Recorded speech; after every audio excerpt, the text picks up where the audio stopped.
On aime découvrir le gîte de France Lot-et-Garonne. On aime Radio Cool Direct. Cool Direct. Priorité à la parole. Priorité à la parole.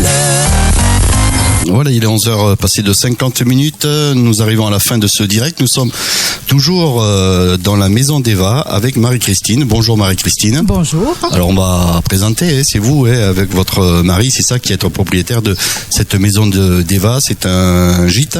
Tout à fait, ce n'est pas un gîte. Je suis bien propriétaire, mais ce sont des chambres d'hôtes. Ah, chambres d'hôtes, c'est parce que, en fait, c'est tellement grand que vous avez quatre chambres, c'est ça. Et 14 couchages. Ouais. Voilà. Donc expliquez-nous un petit peu comment est né ce projet, depuis quand Alors, ce projet est né tout simplement. Nous étions à l'île de la Réunion pour notre travail pendant 23 ans. Vous êtes rentré parce qu'il pleuvait toujours là-bas, donc du coup... Voilà, on avait un petit peu envie de retrouver le brouillard de la Garonne. Ce matin, figurez-vous qu'il y avait du brouillard quand même. Je sais, ouais. Donc vous êtes revenus. On est revenus pour une retraite active. On est tous les deux à la retraite, moi de l'enseignement et mon mari avait une école de musique à La Réunion. Oui.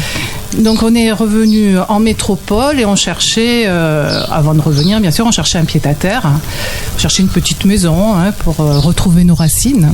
Et il se trouvait que cette maison, qui est la maison de mon arrière-grand-mère, a été un petit peu abandonnée depuis fort longtemps. Et il me tenait à cœur de la faire revivre tout simplement. Cette maison qui est grande quand même. Cette maison est immense. Il y a plus de 540 mètres carrés habitables. Imaginez-vous. C'est un monstre. Oui, voilà. Non mais c'est vrai, c'est impressionnant. Et elle était convoitée cette maison, parce que... On voulait vous l'acheter. On voulait l'acheter à ma maman, c'était la propriétaire. Et finalement, on a hésité, et puis on a plongé. On a dit on se lance, on l'a fait revivre. Au départ, c'était pour faire des gîtes ou pas ? Ah ouais, c'était pour faire des chambres d'hôtes, parce qu'elle est tellement grande, imaginez-vous. Pour deux, c'est un petit peu grand quand même.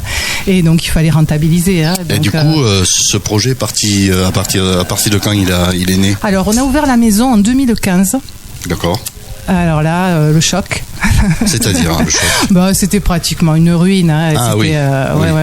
Il a fallu piteux état. Il a fallu beaucoup de temps. Il a fallu beaucoup de temps et puis beaucoup d'énergie et beaucoup de sous aussi.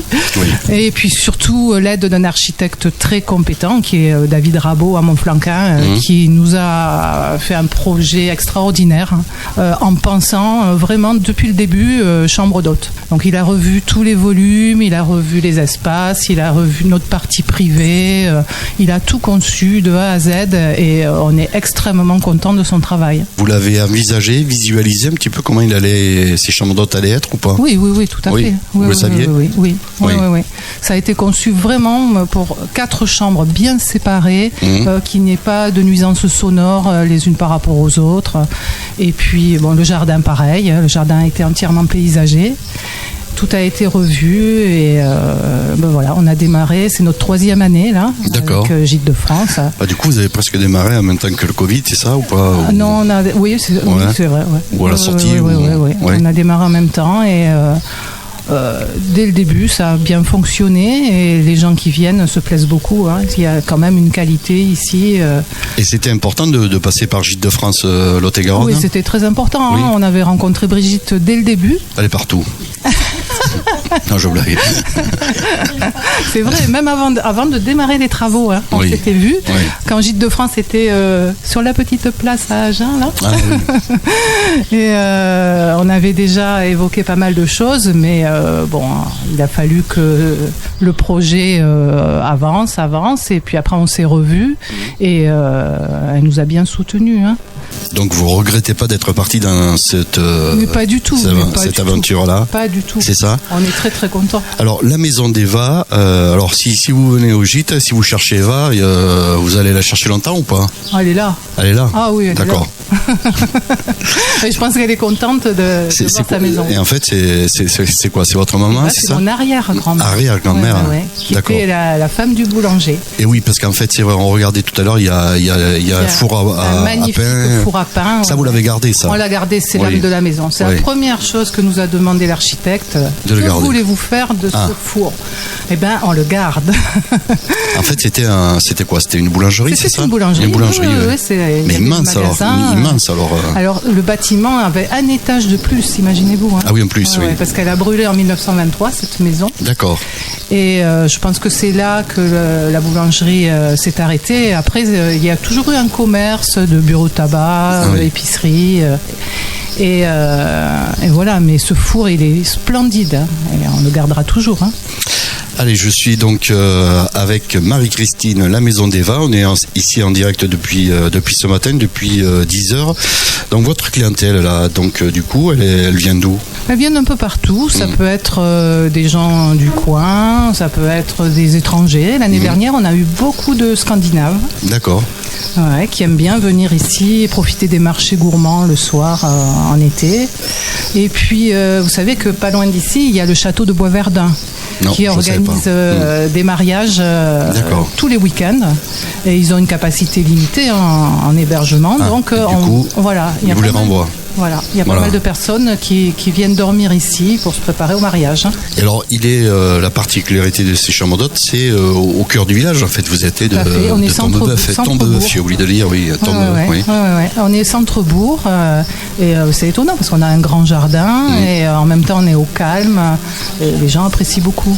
Et vous les envoyez directement voir ce fameux chêne qu'on parlait. On parlait avec Monsieur le maire tout à l'heure. Vous leur dites ce qui ne savent pas? Oui, bien sûr. Bien sûr, c'est la première destination. Et vous demande pourquoi il faut aller voir pourquoi il faut aller le voir. Oui, parce qu'il est magnifique. Oui. Il est vieux. Il a été élu plus bel arbre de France quand même. Hein. En plus. C'est pas rien. Donc voilà, ça fait partie. Il y a plein d'atouts comme ça autour de votre gîte qui fait que il y a du monde qui. Il y a beaucoup de choses. Hein. On est aux portes de la Dordogne, aux portes du Lot. Il y a beaucoup de choses à voir par ici. Hein. Et puis il y a du bon vin. Et oui, à boire avec modération quand même. Bien sûr. Alors aujourd'hui c'est les portes ouvertes, c'est important qu'il y ait des portes ouvertes comme ça. Vous avez mis à disposition, vous ouvrez votre gîte toute la journée, c'est ça? Jusqu'à ce soir. On ouvre notre maison toute la journée jusqu'à 18h. Ça nous permet de belles rencontres. Là déjà ce matin on a rencontré des porteurs de projets, des gens qui ont des gîtes, des chambres d'hôtes tout près d'ici qu'on ne connaissait pas. C'est génial. Et oui, c'est ça, c'est les porteurs de projets. En fait, ce sont des personnes qui, comme vous, vont se lancer dans l'aventure des gîtes de France. Voilà, tout à fait. C'est ça, donc ça permet de venir voir, de discuter. Ça permet d'échanger, de donner des idées à ceux qui en cherchent et puis d'en prendre aussi. C'est la base de la communication. Alors là-bas, à la Maison d'Eva, je rappelle, il y a une piscine aussi, c'est ça? Il y a une grande piscine, voilà. Donc c'est réservé aux personnes qui réservent les maisons d'hôtes, ces chambres d'hôtes. Alors vous avez un projet, alors je ne sais pas si on peut en parler. C'est votre mari qui a un projet. C'est mon mari qui a un projet, oui. Au départ, ici, c'était un projet culturel. On voulait faire des résidences d'artistes. Oui. Donc on a commencé par faire les chambres. On fonctionne en chambre d'hôtes. Et parce que les musiciens dorment aussi. C'est ça. On a toute une partie de la maison qui n'est pas encore rénovée, qui est dans son jus. Enfin, il y a eu un tout petit début et là, mon mari rêve d'en faire un studio d'enregistrement. Voilà, que les artistes puissent venir enregistrer un album, par exemple, rester 15 jours, 3 semaines, dormir ici, avoir une qualité de vie qui leur permet. Ça fait partie des prochains projets de la Maison d'Eva, c'est ça? Voilà, tout à fait. Oui. Bon, c'est pas ouvert encore, mais c'est... Pas encore, mais bon, ça mûrit. Et sinon, vous avez de la place pour faire autre chose ou pas? Pour l'instant, c'est déjà pas mal. On va vous remercier, Marie-Christine. Merci à vous. On va juste rappeler où vous vous trouvez, donc à Tombebeuf. À Tombebeuf, 60 rue Denis Porcarelli. Voilà. En plein centre du village. Exactement. Et c'est les portes ouvertes et c'est ce soir jusqu'à 18h. C'est ça. Merci bien. Merci, au revoir.